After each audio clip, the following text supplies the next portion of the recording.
How can I support my child's sensory needs? Sensory processing involves how we react to things like noises we hear, smells we smell, and items we see.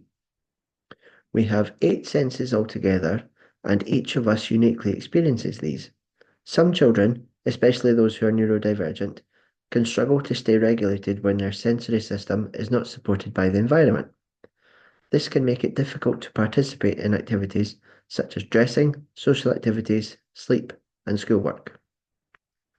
Sensory processing difficulties may arise because our brain over or underreacts to information such as smell, touch, or sound.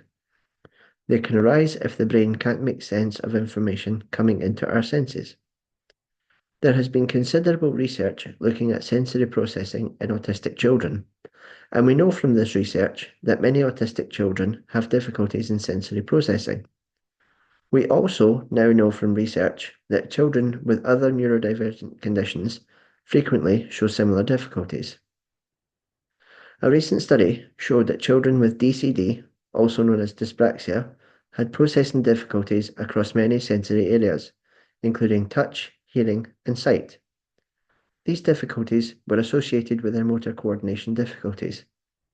Research has shown similar findings with children with ADHD. The sensory processing difficulties of children with ADHD are linked to their attentional and behavioural issues. These studies highlight how important it is to understand and support sensory difficulties to help these children across the different areas of difficulty they show. Next week, Epic Think Learn are hosting a webinar on this topic for parents.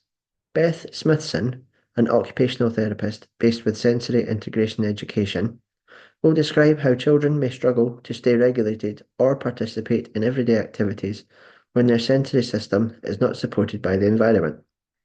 Beth will outline practical strategies to support children's sensory needs, along with guidance on next steps for ongoing support. You can access this webinar by joining the Epic Think Learn Parent Subscriber platform. The link is at the bottom of this slide, epicthinklearn.com/parents join Epic. Joining will also give access to our library of recorded webinars on topics such as masking and anxiety. Members will also access detailed resources on executive functions alongside our regular Q&A sessions that are run to ensure members get a chance to ask questions.